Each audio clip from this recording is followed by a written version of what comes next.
تزل فسر لكليدي ما ينم تزل فسر لكليدي حق دمر شري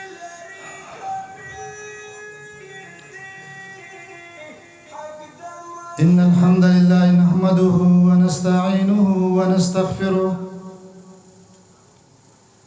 ونعوذ بالله من شرور أنفسنا ومن سيئات أعمالنا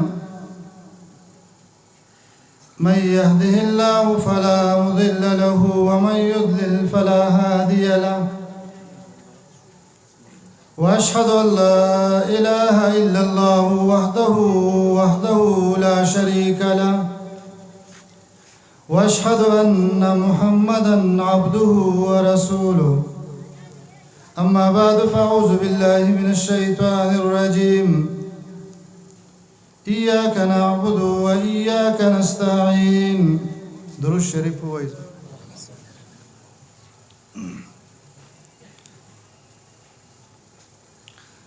زما عزتمندو علماء بیانونه وکړل زه یو دوه خبرې کوم او سانده انداز کې کوم دا بر د علماء د بیانونو خلاصه شي اوله خبره دا کوم چې زمونږ او تاسو د پیدایش مقصد څه دی او دویمه خبره دا کوم چې د مقصد نه موږ څه پاتې کړي کوم یو داسې څیز دی چې هغه موږ د مقصد نه اړولي او مقصد موږ حاصل نه کړو ځکه چې وروسته بیان دی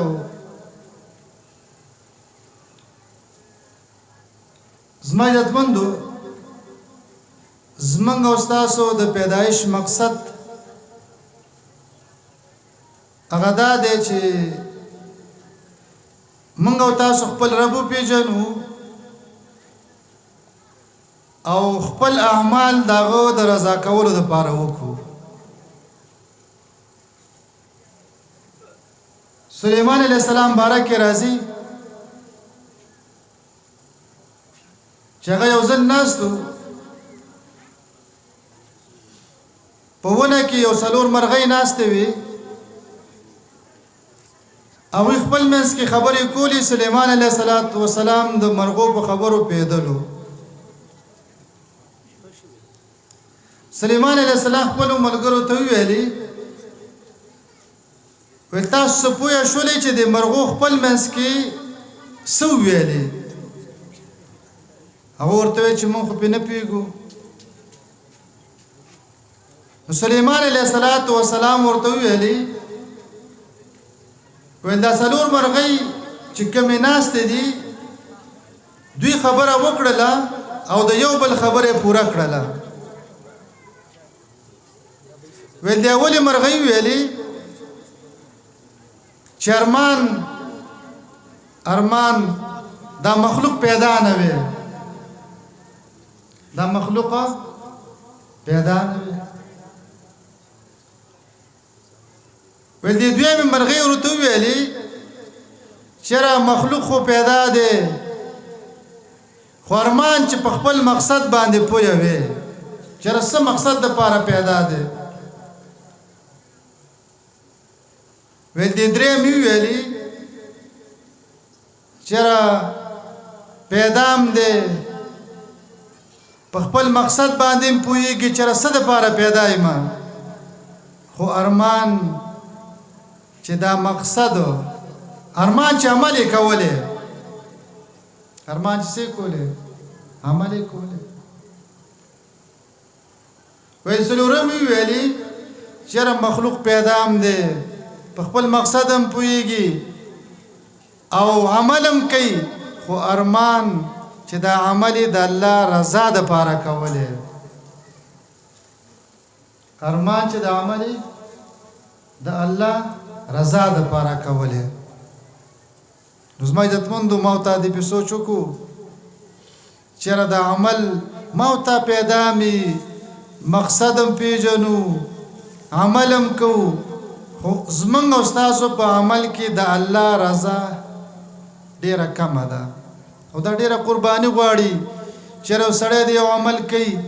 او هغه د الله د رضا دپاره کوي دا ډیره قرباني غواړي زما عزتمندو اصل کوشش دغه دی اصل کوشش دغه دی هغه یو علم باره کې راځي هغه یو ځل کشتۍ ته وختو نو په کشتۍ کې د بادشاه شراب پراته وو هغه شراب راواغېستل او د شرابو ټول منګي مات کړل سوا د یو نه پولیسو ونیو بادشاه له بوتو جیل ته واچو بادشاه راوغوښتو ویل شراب خو د مات کړل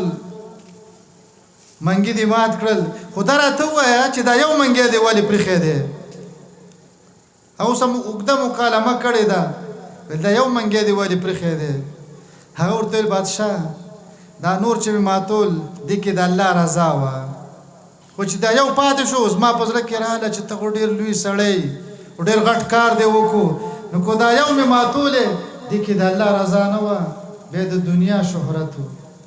بیا د دنیا څه شهرت دا مختصر اوله خبره وه زما عزت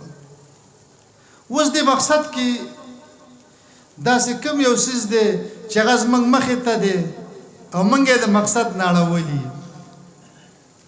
موږ یې د مقصد نه څه کوي اړولي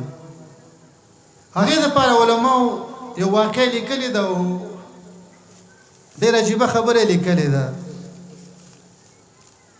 او انشاءالله تاسو به پرې پوه شئ واقع داسې لیکلې ده یو حاکې لیکلې ده یو ماشوم و یو جنۍ خوښه شوله او پلار ته ویلې چېرې جنۍ مې خوښه ده او رالکې وې صحیح ده پلار یې چې جنۍ ولیدله خاندان یې ولیو جنۍ ولیدله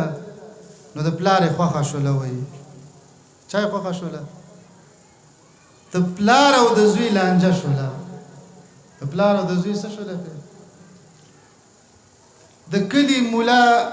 منځ له راللې چېرې زه پلار او د زوی مسله حل کومه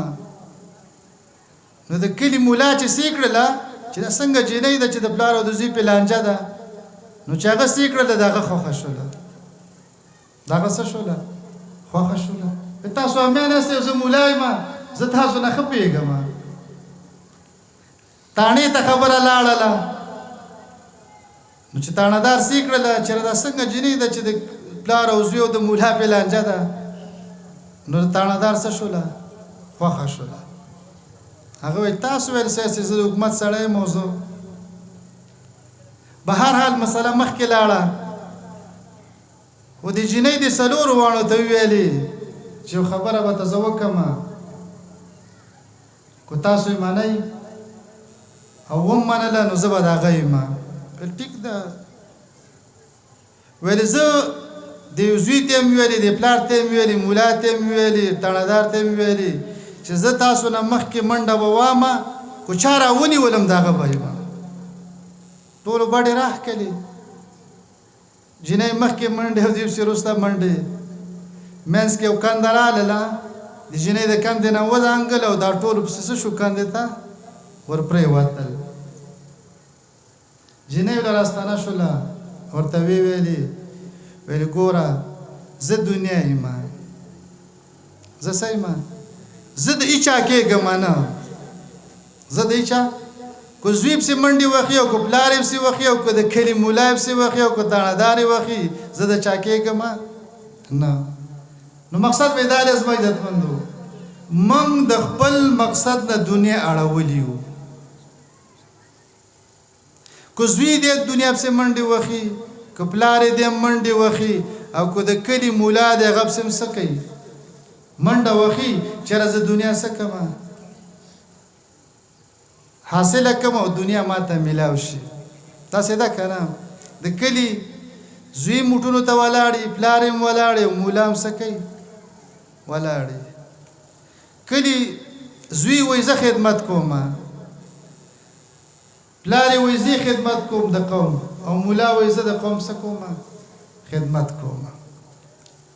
بل ورځ مې چاته ویلې